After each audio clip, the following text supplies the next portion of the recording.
Hello everyone, कैसे हो आप सब। आई होप कि आप सब अच्छे होंगे।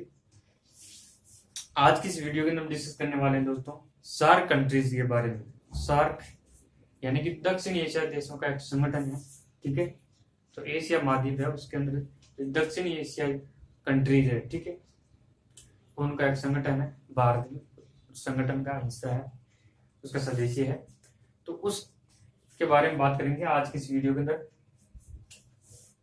देखिए, सार्क जिसका पूरा नाम है दक्षिण एशिया क्षेत्रीय सहयोग संगठन। दक्षिण एशियाई क्षेत्रीय सहयोग संगठन, ये आपको नाम याद रखना है। ठीक है, एग्जाम में पूछा जाता है। और इंग्लिश के अंदर इसका वर्ड है south Asian association for regional cooperation. South Asian association for regional cooperation, ये इंग्लिश के अंदर इसका पूरा वर्ड है। और हिंदी के अंदर है दक्षिण एशियाई क्षेत्रीय सहयोग संगठन। ठीक है, और इसको शॉर्ट के अंदर दक्षेस भी बोलते हैं। ठीक है, ये दक्षिण एशिया देशों का एक संगठन है जो मतलब दक्षिण एशिया के अंदर जितने भी मतलब जो सदस्य देश है इसके, ठीक है, उन सदस्य देशों का मतलब कल्याण करना। ठीक है, उनके जीवन स्तर को ऊंचा करना। ठीक है, ये इसका कार्य है, उद्देश्य है। ठीक, दक्षिण एशियाई देशों के जीवन स्तर को ऊंचा उठाना तथा उनका लोगों का कल्याण करना, ये इसका मुख्य कार्य है। ठीक है, और सामाजिक, आर्थिक व राजनीतिक तथा तकनीकी क्षेत्रों में ये विशिष्ट योगदान प्रदान करता है। ठीक है, आपसे योगदान करता है। ठीक है दोस्तों, इसकी स्थापना की बात करते हैं कि इसकी स्थापना है वो 8 दिसंबर 1985 के अंदर। 8 दिसंबर 1985 के अंदर बांग्लादेश, ठीक है, बांग्लादेश है, वो भी इसका सदस्य देश है। तो बांग्लादेश की कैपिटल है, बांग्लादेश की राजधानी है ढाका। ढाका के अंदर इसकी स्थापना हुई थी 8 दिसंबर 1985 को। ठीक है, प्रथम शिखर सम्मेलन हुआ था ना, वही 8 दिसंबर 1985 को हुआ था और उसी समय इसकी स्थापना की गई थी। ठीक है दोस्तों, इसके सदस्य देश कितने हैं? टोटल 7+1 है, यानी कि 8 टोटल सदस्य देश कितने हैं? 8 सदस्य देश है। 7+1, 7+1 कैसे कि 7 तो संस्थापक देश थे जिन्होंने इसकी स्थापना की थी, लेकिन एक जो कंट्री है अफगानिस्तान, वो बाद में जोड़ा सदस्य बना था इसका। ठीक है दोस्तों, तो उसको भी हम अभी पढ़ने की कोशिश करेंगे। इस संगठन का संचालन है वो महासचिव के द्वारा किया जाता है। महासचिव होता है ना, महासचिव के द्वारा इसका संचालन किया जाता है। और उसका निर्वाचन है वो सदस्य देशों द्वारा 3 वर्ष के लिए उसका निर्वाचन होता है। ठीक है, और प्रथम महासचिव इसके कौन थे, ये भी फैक्ट है, इसको फैक्ट को याद रख लीजिएगा। अब्दुल एहसान है, अब्दुल एहसान इसके प्रथम महासचिव। और वर्तमान में महासचिव है इसके एसला रुवान वराकोन। ठीक है, एसला रुवान वेराकोन इसके वर्तमान में सदस्य ये महासचिव है। और 1 मार्च 2020 से मतलब ये पदोन्नत है। ठीक है, अभी वर्तमान में। और प्रथम शिखर सम्मेलन कब हुआ इसका बताइए मैंने आपको। प्रथम शिखर सम्मेलन है वो 8 दिसंबर 1985 को, जब इसकी स्थापना की गई थी बांग्लादेश की राजधानी ढाका के अंदर। इसका प्रथम शिखर सम्मेलन हुआ था 1985 के अंदर। ये डेट याद रखनी है दोस्तों, एग्जाम की बार क्वेश्चन पूछा जाता है। ठीक है, प्रथम शिखर सम्मेलन कैसे पूछा जाता है कि यहाँ पर कुछ और डेट दे दी जाती है आपको कंफ्यूज करने के लिए, तो आपको कंफ्यूज नहीं होना। 8 दिसंबर 1985 की इसका प्रथम शिखर सम्मेलन हुआ था। और अंतिम शिखर सम्मेलन है वो 18वां शिखर सम्मेलन 26 से 27 नवंबर 2014 को काठमांडू नेपाल के अंदर। ठीक है, नेपाल जिसका सदस्य देश है, काठमांडू की नेपाल की राजधानी है काठमांडू। वहां पर 2014 के अंदर 26 से 27 नवंबर 2014 को काठमांडू नेपाल के अंदर इसका 18वां जो अंतिम शिखर सम्मेलन है वो हुआ था। ठीक है दोस्तों, यहां तक क्लियर है। अब हम बात कर लेते हैं दोस्तों कि इसका उद्देश्य क्या है। ठीक है,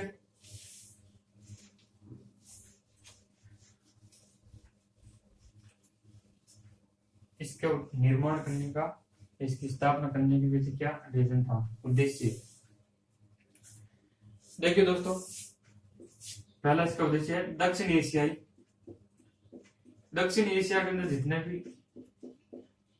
इसके सदस्य देश है, दक्षिण एशिया के लोगों का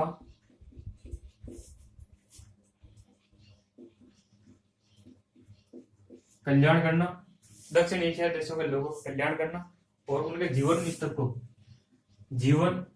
ऊपर उठाना, जीवन स्तर को ऊपर उठाना, ये इसका पहला उद्देश्य था। ठीक है दोस्तों, दक्षिण एशिया के लोगों का कल्याण करना और उनके जीवन स्तर को ऊपर उठाना। ठीक है दोस्तों, ये इसका पहला उद्देश्य था। और दूसरा उद्देश्य था कि सामाजिक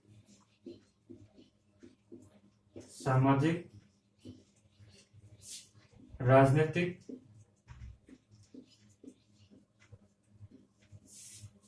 सांस्कृतिक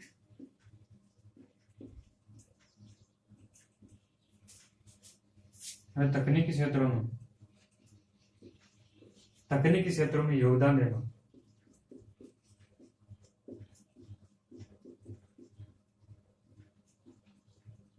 ये इसका दूसरा उद्देश्य था। ठीक है दोस्तों, सामाजिक, राजनीतिक, सांस्कृतिक व तकनीकी क्षेत्रों में स्वदेशी देशों के बारे में के लिए योगदान करना। ठीक है दोस्तों, ये इसका मतलब दूसरा उद्देश्य था। और तीसरा इसका उद्देश्य है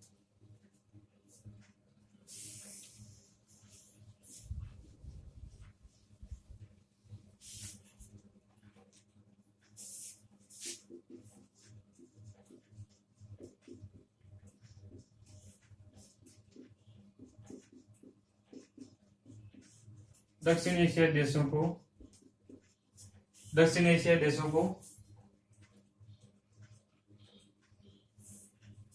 देशों के बीच, ऐसे लिख सकते हैं, दक्षिण एशिया देशों के बीच आत्मनिर्भरता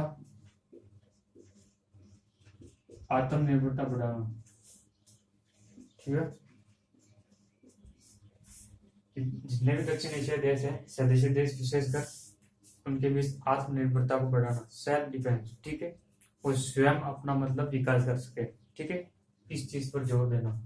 तो ये तीन आपको उद्देश्य, इसके महत्वपूर्ण उद्देश्य है, इनको आपको ध्यान में रखना। ठीक है दोस्तों, एग्जाम में पूछा जाता है, उद्देश्य के रूप में विकल्प पूछ लिया जाता है, तो आपको एक एक जो वर्ड है ना उसको ध्यान में रखना दोस्तों, एक एक की पॉइंट है वो इंपॉर्टेंट होता है।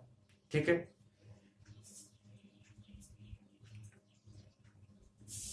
अब हम बात कर लेते हैं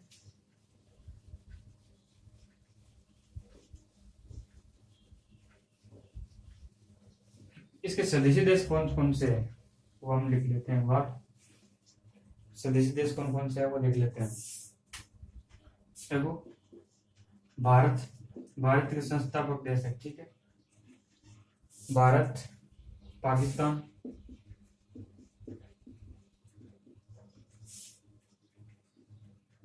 नेपाल, भारत, पाकिस्तान, नेपाल, चौथा है भूटान,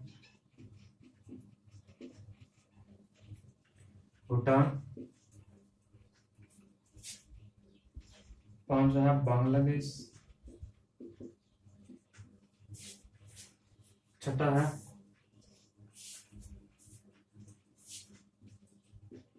श्रीलंका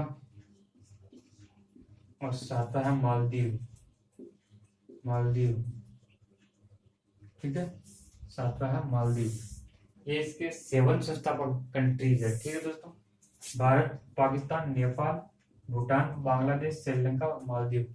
आसान है, याद रह जाएंगे। ठीक है दोस्तों, और 7+1 थे। ठीक है, टोटल 8 कंट्रीज है इसके सदस्य देश, 7+1। ठीक है, तो 7 तो ये है, और 8वां जो सदस्य देश है ना, 8वां सदस्य देश है वो अफगानिस्तान है। अफगानिस्तान है जो बाद में ऐड हुआ था। ठीक है, अफगानिस्तान है वो बाद में ऐड हुआ था 2007 के अंदर। 2007 के अंदर अफगानिस्तान को इसकी सदस्यता मिली थी।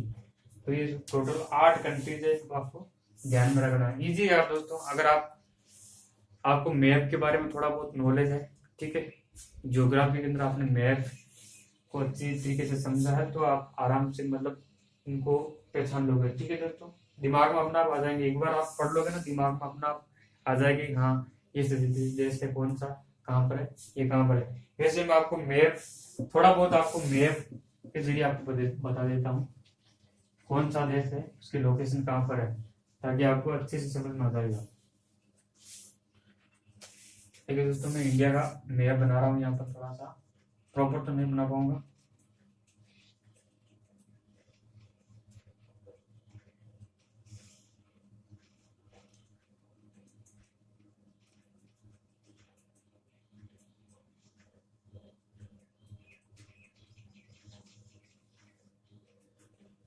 ठीक है, लगभग ठीक है। तो इंडिया तो ये है ही है, ठीक है, भारत इसका सदस्य देश है। ठीक है, मैप को आप समझो यार, मैप से ना चीजें एकदम क्लियर होती है।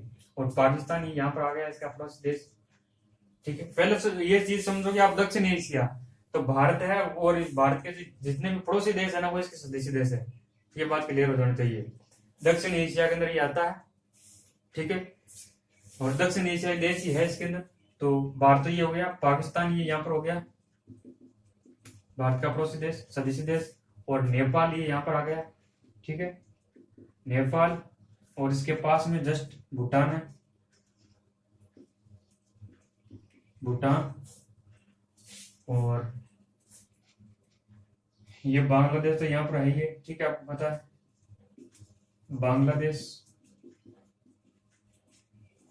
5 हो गए। और श्रीलंका, श्रीलंका ये सबसे नीचे है। और मालदीव्स, ठीक है, ये मालदीव यहाँ पर हो गया। और अंतिम बचा अफगानिस्तान, जो 2007 के अंदर शामिल हुआ था, 2007 के अंदर शामिल हुआ था अफगानिस्तान, वो पाकिस्तान के जस्ट ऊपर। ठीक है दोस्तों, क्लियर हो जाना चाहिए। ये सार कंट्रीज है, ये है सार कंट्रीज। ठीक है, इन्हीं सदस्य देशों का ये एक संगठन है, सार कंट्रीज, जिसका पूरा नाम है दक्षिण एशिया क्षेत्रीय सहयोग संगठन, इंग्लिश में south Asian association for regional cooperation. ठीक है दोस्तों, तो ये मतलब लोकेशन आपको पता हो जानी चाहिए। और लोकेशन से यार तुरंत याद आ जाता है कि हाँ, बांग्लादेश इस साइड में आ गया, नेपाल ऊपर आ गया, भूटान उसके पास में आ गया, श्रीलंका नीचे आ गया, और मालदीव सबसे नीचे आ गया। ठीक है, और पाकिस्तान साइड में है, और उससे ऊपर अफगानिस्तान आ गया। ठीक है, तो मैप आपके दिमाग में क्लियर है ना, तो आप वर्ल्ड का कोई भी कंट्री हो, आप आराम से उसको आइडेंटिफाई कर लोगे। ठीक है, अपने दिमाग में आ जाएगा। ठीक है, उसको याद रखने की जरूरत ही नहीं है आपको, अपना आप आपके दिमाग में आ जाएगा। ठीक है दोस्तों, तो ये आपको क्लियर हो जाना चाहिए। मैंने आपको मैप के जरिए आसानी से समझा दिया।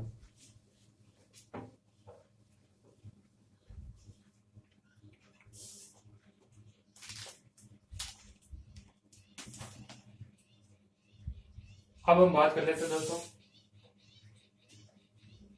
इसकी जो लैंग्वेज है ना, ये संगठन है। ठीक है, ये कैसे काम करता है, इसकी लैंग्वेज जो भाषा है वो अंग्रेजी है। ठीक है, इंग्लिश लैंग्वेज है, इसकी लैंग्वेज क्या है, अंग्रेजी है। ठीक है, ये भी फैक्ट है, आपको ध्यान में रखना है। और पहले इसका जो कार्यकाल है वो शुरू में 1 साल के लिए होता था, हर 1 साल के अंदर इसका मतलब शिखर सम्मेलन होता था। लेकिन वर्तमान में जो इसका सम्मेलन है, शिखर सम्मेलन है, वो प्रति 2 वर्ष के अंतराल पर होता है, हर 2 वर्ष के बाद इसका शिखर सम्मेलन होता है। ठीक है दोस्तों, ये भी आपको फैक्ट ध्यान में रखना है। तो उम्मीद करता हूँ आपके दोस्तों आपको यहाँ तक समझ में आ गया होगा। काफी इंपॉर्टेंट और फैक्चुअल कॉन्सेप्ट थे, तो मैंने आपको बताया। और इससे संबंधित कोई भी आपको डाउट है तो आप मुझे कमेंट सेक्शन के अंदर पूछ सकते हो। और मैं बार बार बोलता हूँ कि यार, इससे संबंधित और भी आपको कुछ डाउट है, ठीक है, वो आप कमेंट सेक्शन के अंदर पूछ सकते हो, मैं उसको बताने की कोशिश करूंगा उसके बारे में। ठीक है दोस्तों, यहाँ तक आपके समझ में होना चाहिए। और यहाँ तक आप पढ़ लेते हो ना, यहाँ तक आप अच्छी तरीके से कॉन्सेप्ट क्लियर कर लेते हो, ठीक है, तो इससे बाहर नहीं जाता यार। क्वेश्चन है ना, नेट एग्जाम इससे बाहर नहीं जाता है। इसकी स्थापना कब हुई थी, सदस्य देश कौन कौन से थे, ठीक है, प्रथम शिखर सम्मेलन कब हुआ, और लास्ट में जो करंट का शिखर सम्मेलन है वो कहाँ पर हुआ, प्रथम में इसके अध्यक्ष महासचिव कौन थे, वर्तमान महासचिव कौन है, इसका पूरा नाम क्या है। ठीक है, और ज्यादातर मतलब इसके देशों के बारे में पूछा जाता है यार। ठीक है, देश आपको पता है ना, इसके सदस्य देश कौन से है, तो आप आराम से मतलब क्वेश्चन समझ जाओगे। ठीक है, ज्यादातर कंट्रीज के बारे में पूछा जाता है, कंफ्यूज कर दिया जाता है। जैसे अफगानिस्तान है तो इसकी स्थापना को लेकर और कुछ से पूछ लिया जाता है कि इसका अफगानिस्तान की स्थापना वो स्वदेश देश है वो 2008 के अंदर बना, 2007 के अंदर बना, लेकिन वहां पर पूछ लिया जाता है 2008 के अंदर। तो ऐसे आप कंफ्यूज कर सकता है। तो यही चीजें इनके अंदर ध्यान में रखनी होती है और बाकी कुछ नहीं है। ठीक है दोस्तों, ये छोटे छोटे टॉपिक है, इनके अंदर बस यही चीजें आपको एकदम क्लियरिटी होनी चाहिए, बाकी और कुछ नहीं है। और पीवाईक्यू इतना आप समझ लेते हो और फिर पीवाईक्यू आप लगा लेते हो। ठीक है, जितने भी सालों के पीवाईक्यू हुए वो पीवाईक्यू आप लगा लेते हो, तो इससे बाहर आप मतलब कुछ भी नहीं जाता यार। ठीक है दोस्तों, मुझे खुद को एक्सपीरियंस है, मैंने बहुत बार एग्जाम दिया है, इससे बाहर कुछ नहीं जाता है। ठीक है दोस्तों, तो मिलते हैं नेक्स्ट वीडियो के अंदर, तब तक के लिए wish you all the best, thank you.